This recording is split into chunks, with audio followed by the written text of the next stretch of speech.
사무엘하 6장 강해입니다. 예루살렘으로 옮겨진 법궤 6장 21절 말씀 함께 합독하겠습니다. 다윗이 미갈에게 이르되 이는 여호와 앞에서 한 것이니라.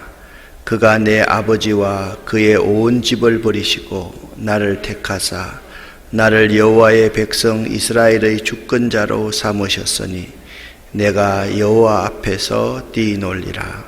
아멘. 여러분은 만약 다윗처럼 대업을 이루었다고 한다면, 큰 성공을 거두고 여러분이 높은 자리에 갔다라고 한다면 제일 먼저 그 성공을 이룬 뒤에 어떤 일을 하시겠습니까? 예수님 시절에 10명의 문둥병자가 있었습니다. 그들 가운데 예수님에게 고침을 받고 한 사람의 사마리아 사람만 예수님 앞에 나와서 감사의 예를 올렸습니다. 예수님께서 묻습니다. 그 9은 어디 갔느냐라고 물었습니다.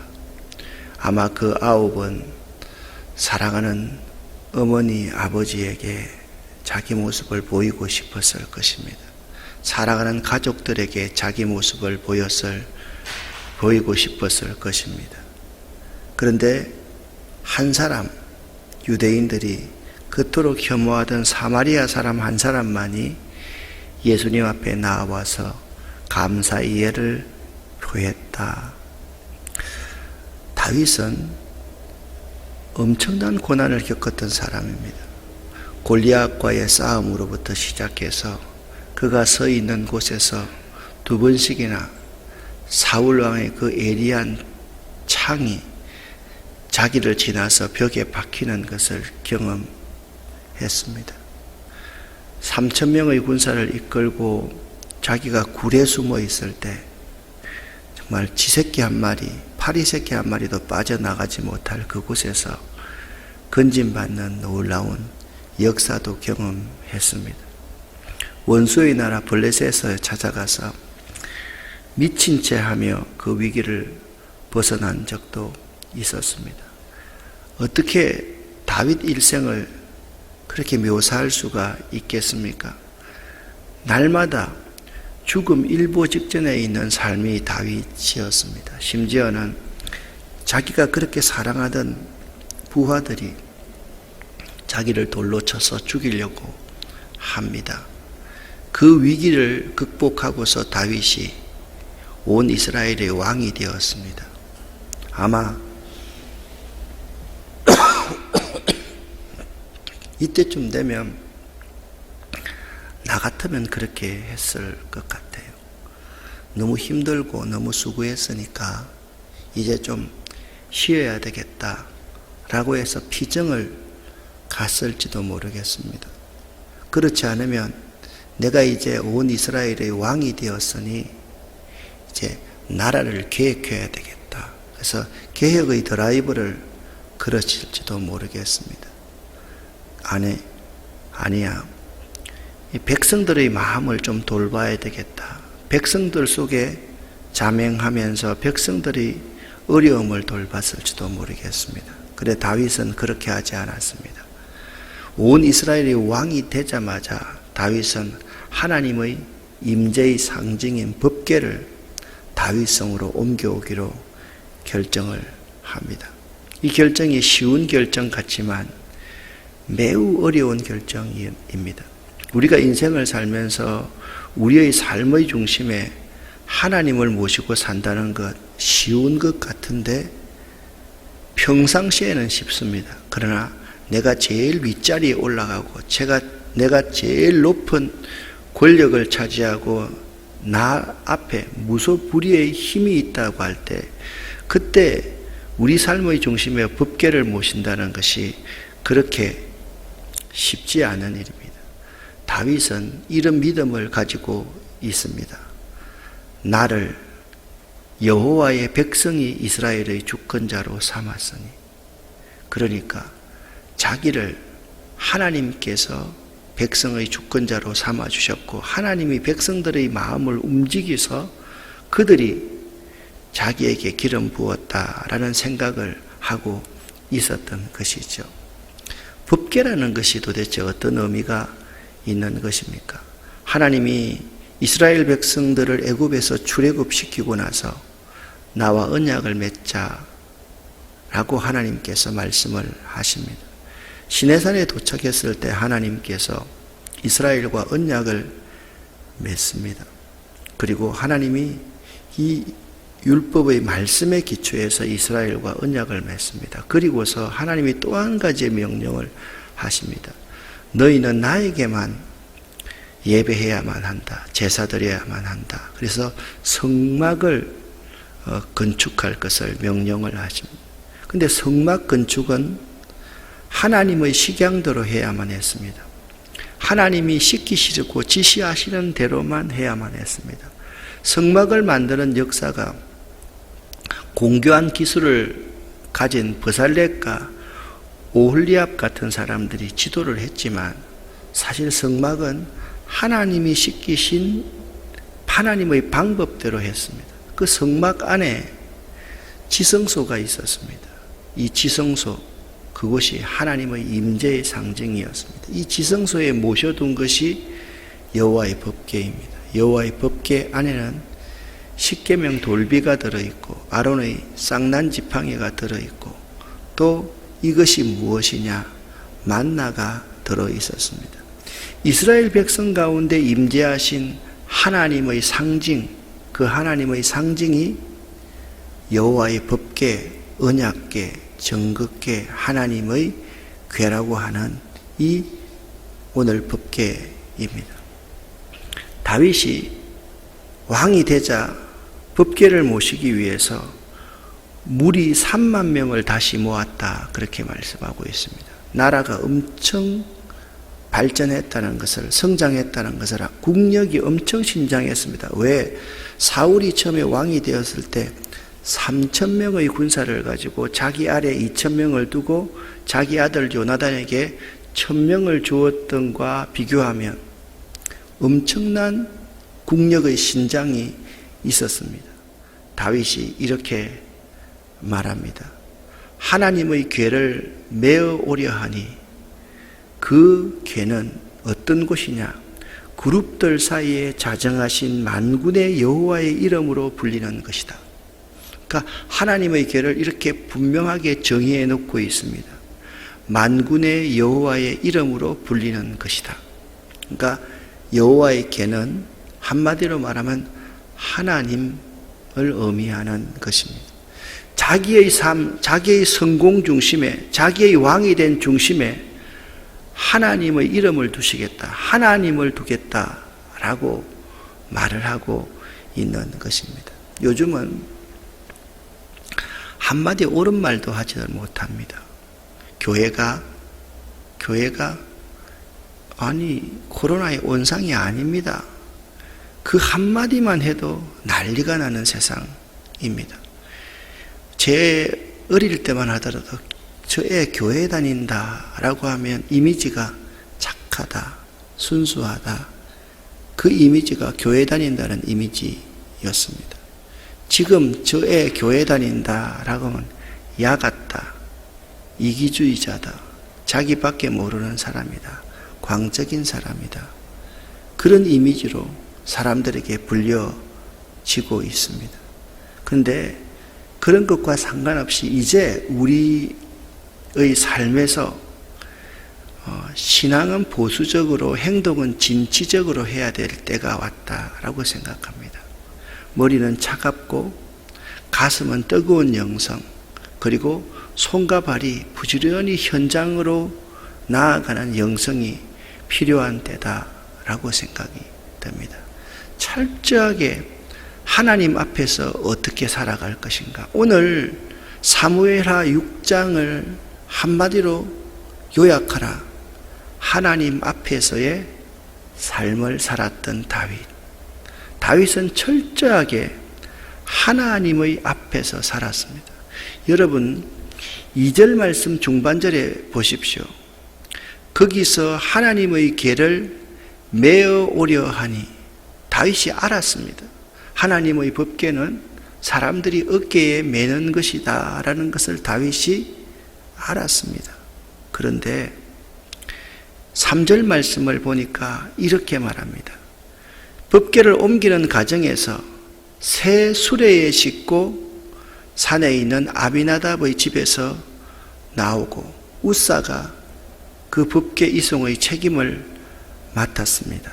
그리고 온 이스라엘 백성들은 그 앞에서 여러 가지 악기와 수금과 비파와 소고와 양금과 재금으로 여호와 앞에서 연주했습니다. 여러분, 이 광경을 한번 생각을 해 보십시오. 3만 명의 군사가 그것을 호위합니다. 그리고 그 앞에서 빵빠레가 울려가면서 악기를 가지고 연주를 하기 시작합니다. 온 백성의 시선이 거기에 다 모여 있었다라고 생각하면 될 것입니다. 오늘날로 말하면 현장에서 모든 방송사가 다 중계하고 온 백성의 시선이 거기에 모여 있는 그 순간이었습니다. 그런데 나곤의 타작마당에 이르러서 소들이 뛰기 시작하자 우사가 손으로 하나님의 궤를 붙들자 우사가 그 자리에서 즉사했습니다. 그 광경을 온 백성이 봅니다. 다윗도 그 광경을 목도했습니다. 그 우사의 이름을 베레스 우사라고 부르니 하나님께서 우사를 치심으로 다윗이 분이 여겼다라는 뜻입니다. 다윗이 그 광경을 보고 너무 두려워서 하나님의 궤를 다윗성으로 가져오는 것을 포기합니다. 그리고 그 궤를 중간 가정에 오벳 에돔의 집에 보관을 하게 합니다. 다윗이 포기한 것입니다. 너무 두려웠기 때문에. 현장에서 아마 충격이었을까 아닙니까? 그런데 11절 말씀을 여러분과 제가 함께 읽겠습니다. 여호와의 궤가 가드 사람 오벳 에돔의 집에 석 달을 있었는데 여호와께서 오벳 에돔과 그의 온 집에 복을 주시니라. 아멘. 저는 이 말씀을 읽으면서 좀 전율을 느꼈습니다. 오벳 에돔의 집에 석 달을 있었는데 석 달. 혹시나 하나님께서 이 석 달이라는 의미 자체가 우리에게 큰 의미를 주시는 것이 아닌가라는 생각을 내 나름대로 그냥 생각을 해봤습니다. 지금부터 석 달이 참 중요하다. 온 백성들이 두려워서 떨고 있고 하나님을 우리 삶의 중심에 모시는 것을 참 두려워서 떨고 있는데 사람들이 수없이 이렇게 어려움을 당하고 있는데 오벳 에돔의 집에 석 달을 있었는데 그 석 달 기간을 하나님을 그 중심에 잘 모셨던 오벳 에돔의 집에 그의 온 집에 복을 주시니라. 하나님께서 복을 주셨습니다. 나는 여러분의 사업과 여러분의 가정과 여러분의 삶이 이 교회가 오벳 에돔의 집이 될 수 있기를 예수 이름으로 간절히 기도합니다. 우리 가정이 오벳 에돔의 집이 되고 우리의 사업이 오벳 에돔의 집이 되면 우리의 삶의 중심에 하나님을 모시면 이 우리가 다윗 성보다 아웃사이드에 있는 아무런 주목을 받지 못하는 그러한 한 가정, 한 교회라 할지라도 우리의 삶의 중심에 하나님을 모시면 하나님께서 복을 주신다. 이것이 오늘의 교훈입니다. 어떤 사람이 다윗 왕에게 아뢰입니다. 여호와께서 하나님의 궤로 말미암아 오벳 에돔의 집과 그의 모든 소유에 복을 주셨다고 보고했습니다. 한번 따라합시다. 하나님의 궤로 말미암아 하나님으로 말미암아. 여러분, 복은 하나님으로 말미암는 것입니다. 하나님으로 말미암아 우리에게 복을 주시는 것입니다. 혹시나 사업이 어려우신 분이 있습니까? 삶이 답답하고 팍팍한 느낌이 드시는 분이 있습니까? 오벳 에돔의 집이 되십시오. 부지 중에서라도 우리의 삶의 중심에 하나님의 궤를 모시십시오. 그러면 석 달 안에 하나님께서 그와 그의 온 소유에 복을 주실 줄 분명히 믿습니다. 그래서 다윗이 가서 하나님의 궤를 기쁨으로 메고 다윗성으로 올라갑니다. 처음에는 다윗은 메고 올라와야 되겠다는 걸 알았는데 새 수레에 실었습니다. 그것이 실패해서 하나님의 방법이 아니었기 때문입니다. 기쁨으로 메고 올라올 때 온 백성들이 기뻐 뛰며 놀았습니다. 여러분 지난주 설교를 할 때 그런 말씀 들었지 않습니까? 찬양이 있고 춤이 있고 노래가 있는 백성은요 항상 망하지 않습니다. 그러나 항상 인상 쓰고 불평하고 비난하고 비판하고 다른 사람을 죽이는 그러한 백성들은 반드시 망하게 되어 있습니다. 여러분 이 여호와의 궤가 다윗성으로 들어올 때의 16절 말씀을 보니까 사울의 딸 미갈이 창으로 내다보다가 다윗 왕이 여호와 앞에서 뛰놀며 춤추는 것을 보고 심중에 그를 업신여겼다, 업수히 여겼다 그렇게 말씀하고 있습니다. 자, 여기 두 사람이 있습니다. 한 사람은 여호와 앞에서 기뻐 뛰노는 사람입니다. 한 사람은 그것을 보고 업수 여기는 사람이다. 업신 여기는 사람이 있다라고 말합니다. 여러분, 우리의 삶은 어떤지 참 모르겠습니다. 우리의 삶이 여호와 앞에서 여호와를 중심에 모시고 여호와 앞에서 뛰노는 삶이냐, 그렇지 않는 삶이냐, 그것이 매우 중요한 일입니다. 다윗은 여호와 앞에서 뛰놀며 춤추는 사람이었습니다. 다윗이 자기 가족에게 축복하러 돌아왔을 때 미갈이 나와서 다윗을 맞으면서 다윗을 마음속에 있는 업수여김은 반드시 입으로 표현이 됩니다. 표현됩니다. 그 표현하기를 어떻게 저 천한 계집종들 앞에서 몸을 드러내고 그렇게 춤을 추십니까? 채통도 없이. 그때 다윗이 미갈에게 말합니다. 이는 여호와 앞에서 한 것이니라. 이는 여호와 앞에서 한 것이니라.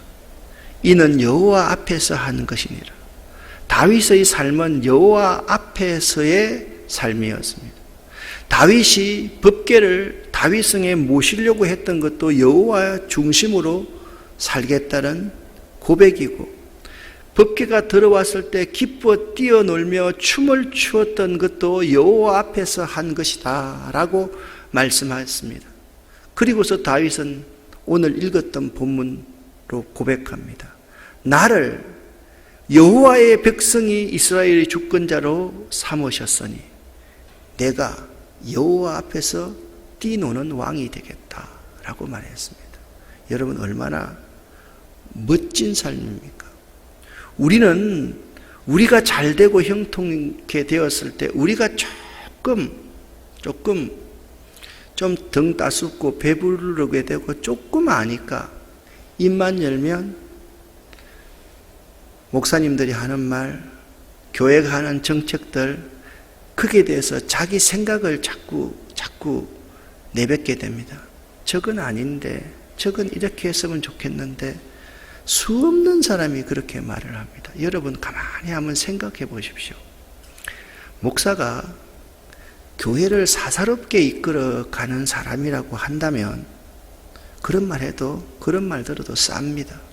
근데 목사가 교회를 정말 진실되게 이끌어가는 목사가 있다고 했을 때 그때 사사건건 자기 생각을 말하는 것이 하나님 앞에 순종하는 삶, 하나님 중심에 사는 삶일까요? 저는 아니라고 생각을 합니다. 다윗은 여호와 앞에서 뛰노는 삶을 살았습니다. 그런데 그것을 창문으로 내다보는 미갈의 눈에는 아주 계집종 앞에서 자기 몸을 드러내는 채통 없는 짓으로 보이더라라는 거예요. 여기서 하나님의 눈과 인간의 눈이 차이가 있는 것입니다. 사울의 집은 항상 살리는 영, 하나님의 영이 살아 움직이는 가정이라고 한다면 사울의 집에서는 자꾸 요나단 빼놓고는 전부 다 인간적인 방법으로 창에서 내다보는 거예요. 여러분, 성경의 창은요, 굉장히 의미 있는 단어로 사용되고 있습니다. 여러분 보세요. 노아의 방주에서 참 의미 있는 것 아닙니까? 선지자들이 창문을 열어놓고 그 창문을 향해서 자기 고국 이스라엘을 위해서 기도하는 창이었습니다. 창은 하나님을 바라고 세상의 빛을 우리에게 받아들이는 곳이 창인데, 그 창에서 내려다보면서 하나님 앞에 뛰노는 사람을 비난하고 비판하는 자라고 한다면 그의 최후가 어떠했는지를 한번 생각해 볼 수 있기를 바랍니다. 다윗은 이렇게 말합니다. 22절 말씀. 저는 여러분과 저의 삶이 이 다윗의 이 고백이 될 수 있기를 바랍니다. 22절을 함께 읽겠습니다. 내가 이보다 더 낮아져서 스스로 천하게 보일지라도 내가 말한 바 계집종에게는 내가 높임을 받으리라 한지라. 아멘. 다윗은 말합니다. 나는 하나님 앞에서 뛰노는 일이라고 한다면, 하나님을 내 삶의 중심에 모시는 일이라고 한다면, 이보다 더 낮아져서 스스로 천하게 보일지라도 하나님이 나를 높여주실 줄 믿는다. 그것이 다윗의 고백이었습니다. 오늘 하루의 삶의 기도의 제목입니다. 내 가정이 오벳에돔의 집이 되기를 원합니다. 이 석 달 동안 여러분의 가정이 오벳에돔의 집이었으면 참 좋겠습니다. 온 나라 백성의 관심이 내가 712만 원 월급을 우리 가정이 받느냐, 713만 원이냐, 여기에 관심이 다 빠져 있습니다. 여러분, 참 돈을 받는 것 참 좋지요. 그러나 정말 우리들의 삶의 중심에 여호와의 법궤를 모시려고 하느냐, 여호와의 이름을 두려고 하느냐, 여호와 앞에서 뛰노느냐, 이것이 매우 중요한 시점이다 라고 생각을 합니다. 우리 가정은 받을 수 있을까 없을까, 그 돈이 중심이 되어서는 결코 안 됩니다. 그 돈을 가지고 내가 어떻게 써야 되겠다, 그 생각하지 말고 정말 그 돈이 나오면 그것을 나보다 더 가난한 사람들에게 흘러보내야 되겠다, 이런 마음을 가져야만 될 것인데, 자꾸 우리 이민족 사이에 욕심이 앞서고 하나님이 멀어져 가는 것 같아서 매우 두렵습니다. 사랑하는 여러분, 여호와의 법궤를 여러분의 삶의 중심에 모시는 오벳에돔의 집, 다윗의 성이 될 수 있기를 예수 이름으로 간절히 축원합니다. 기도하겠습니다. 살아계신 아버지 하나님, 저희들이 가장 높은 자리에 올라갔을 때 과연 하나님을 내 삶의 중심에, 내 사업의 중심에, 내 모든 것의 중심에 둘 수 있겠습니까? 하나님, 저희들이 오늘 그 시험대에 놓여 있음을 아버지 앞에 고백합니다. 우리의 가정이 오벳에돔의 집, 우리의 사업이 오벳에돔의 집이 될 수 있도록 도와주시옵소서. 이 중요한 석 달, 이 석 달에 우리의 가정과 우리의 집이 복을 받기를 원합니다. 하나님, 함께 하시고 도와주시옵소서. 여호와 앞에서 행하는 우리의 삶이 될 수 있도록 도와주시옵소서. 오늘도 이 민족을 예수의 보혈로 덮어주시고, 이 민족이 이 코로나19를 극복하는 것이 수없는 사람의 노력을 통해서 하나님이 이 민족을 벗어나게 하실 분임을 고백하는 저희들 될 수 있도록 도와주시옵소서. 예수 그리스도 이름으로 축복하옵고 간절히 기도 올립니다.